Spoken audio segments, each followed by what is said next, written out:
Nakadaan na ba kayo sa bagong bukas na tulay sa Cebu? Pinakamahabang tulay ito sa buong bansa na naitayo sa ilalim ng Administrasyong Duterte at naging atraksyon sa mga turista dahil sa napakagandang disenyo nito. Ito ang Cebu-Cordova Link Expressway o Cebu-Cordova Bridge. Bahagi ng Philippine Inter-Island Linkage Project ang proyektong ito na nag-uugnay sa Cebu City at munisipyo ng Cordova na matatagpuan sa Mactan Island. Ang nasabing tulay ay may habang 8.9 kilometers at ang unang toll road expansion project ng Metro Pacific Tollways Corporation sa labas ng Luzon. Nagkakahalaga ng 30 billion pesos ang CCLEX project na makapagseserbisyo ng halos 50,000 ng mga sasakyan kada araw. Noong November 2018, pinangunahan naman ni Pangulong Rodrigo Duterte ang groundbreaking ceremony sa Pangil Bay Bridge Project na may 3.7 kilometer ang haba. Mula sa dating 1.5 oras na biyahe mula sa bayan ng Tubod, Lanao del Norte hanggang sa Tangub City, Misamis Occidental sa pamamagitan ng barge ay magiging 7 minuto na lamang ang travel time nito kapag natapos na ang proyekto. Nagkakahalaga ang Pangil Bay Bridge Project ng 4.8 bilyong piso.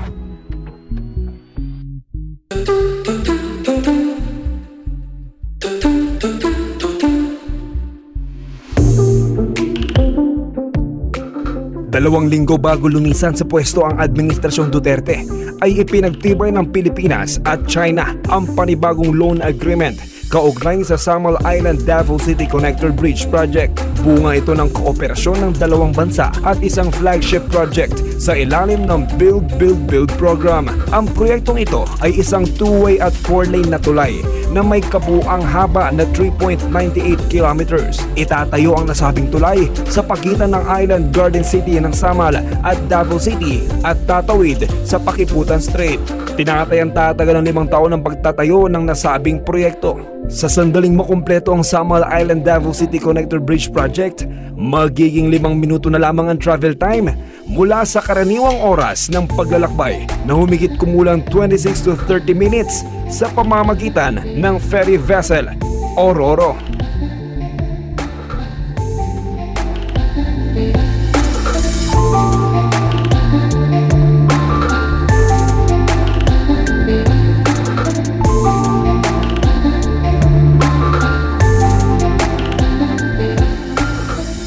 Oktubre 2020 nang lagdaan ng 3 bilyong pisong kontrata para sa detailed engineering design ng Bataan-Cavite Interlink Bridge Project. Ikokonekta ng naturang tulay ang Regions 3 at 4A at sa huli ang NCR na nakikitang 3 sa pinakamabilis na lumalagong rehiyon ng Pilipinas. Magsisimula ito sa Barangay Alas Asin sa Mariveles, Bataan, tatawid sa Manila Bay at magtatapos sa Barangay Timalan sa Naig, Cavite. 32 kilometro ang haba ng Bataan-Cavite Interlink Bridge at kung matapos na ang proyekto, aabot na lamang ng kalahating oras ang pagbabiyahe mula sa kasalukuyang 5 oras. At iba pang bridge project sa ilalim ng Administrasyong Duterte ay ang Panglao-Tagbilaran City Offshore Bridge Connector na may 2.71 kilometers na haba, ang Tawi-Tawi Bridges, ang 32.47 kilometers na Panay-Guimaras Negros Island Bridges Projects at marami pang iba.